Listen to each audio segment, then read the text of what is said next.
Assalamualaikum warahmatullahi wabarakatuh. Alhamdulillahirabbil alamin wa bihi nasta'inu ala umuri dunya waddin. Wassalatu wassalamu ala asrofil anbiya wal mursalin wa ala alihi washabihi ajmain, amma ba'du. Baiklah para mahasiswa sekalian, alhamdulillah pada kesempatan ini kita bisa berjumpa dalam perkuliahan online dengan materi akad wadiah. Pengertian akad wadiah dalam lembaga keuangan. Pengertian wadiah menurut bahasa. Pengertian wadiah menurut bahasa adalah berasal dari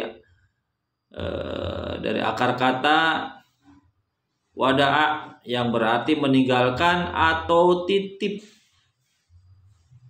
Sesuatu yang dititip, baik harta bentuknya, baik uang maupun pesan atau amanah. Jadi wadiah adalah titipan atau simpanan. Sekarang dasar hukum wadiah dari Abu Hurairah radhiyallahu an diriwayatkan bahwa Rasulullah SAW bersabda, tunaikanlah amanah atau titipan kepada yang berhak menerimanya dan janganlah membalasnya khianat kepada orang yang mengkhianatimu. Hadis riwayat Abu Daud dan Tirmidzi. Dan Ibnu Umar telah berkata bahwa Rasulullah SAW telah bersabda, tiada kesempurnaan iman bagi setiap orang yang tidak beramanah, tidak sholat bagi yang tiada bersuci. Maksudnya sholat tidak berwudu, tentunya sholatnya tidak sah. Wadiah, hukum wadiah, rukun wadiah. Ada penitip atau pemilik barang atau harta atau muwaddi. Yang kedua, penerima titipan tentunya, orang yang menyimpan, mustauda. Yang ketiga ada barang yang dititipkan, harta yang dititipkan. Dan yang terakhir ada akad, ijab kabul, ya. Rukun wadiah menurut Hanafiyah, rukun wadiah menurutnya hanya satu, yaitu adanya pernyataan kehendak atau sigot, ijab, ungkapan kehendak menitipkan barang dari pemiliknya, dan kabul atau ungkapan kesiapan menerima titipan tersebut oleh pihak yang dititipi. Yang kedua, namun menurut jumhur ulama fikih, rukun wadiah ada tiga. Satu, ada pelaku akad.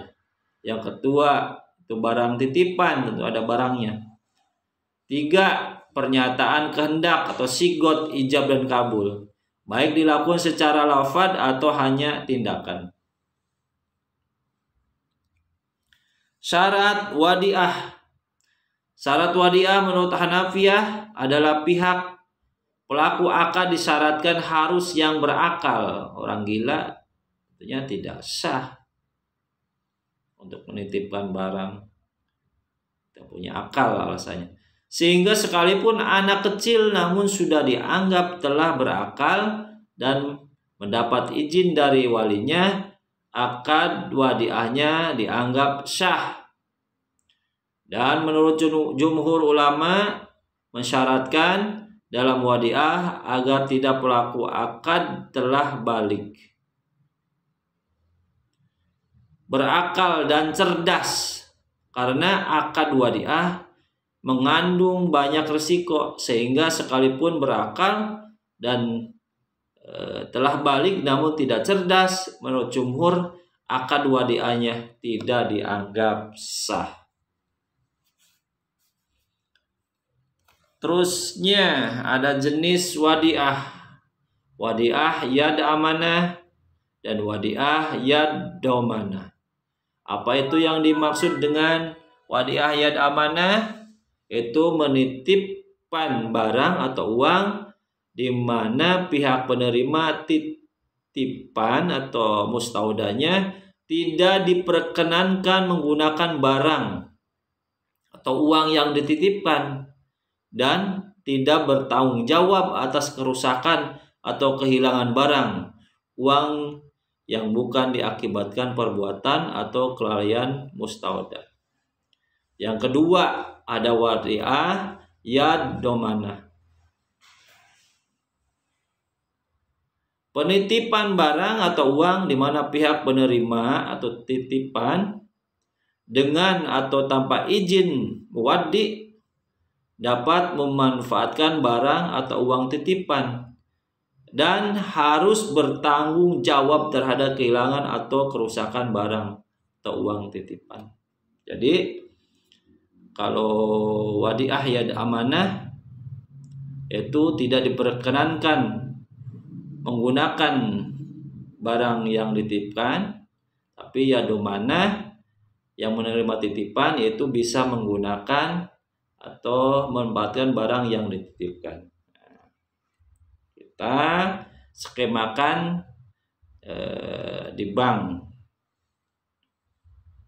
Ini kita praktekkan dalam wadi'ah. Sini skema wadi'ah ya amanah dan nasabah itu titip barang atau uang langsung kepada bank atau penyimpan. Dan dari penyimpan itu dikembalikan kepada nasabah. Wadi'ah ya amanah ini penyimpan tidak boleh memanfaatkan barang, uang atau titipan. Penyimpan dapat mengenakan biaya penitipan tentunya. Tentunya seperti menitipkan motor, seperti itu, penitipan motor atau uang di box bank. Tidak dipergunakan itu. Motor atau emas yang dititipkan di bank. Tentunya dengan hal tersebut itu yang menitipkan barang kena uang pajak atau uang penitipan ya. Itu dari pihak bank. Dari pihak bank dapat jasa dari nasabah atau penitip. Yang kedua, skema al-wadi'ah ya domanah. Nasabah menitipkan dana kepada bank.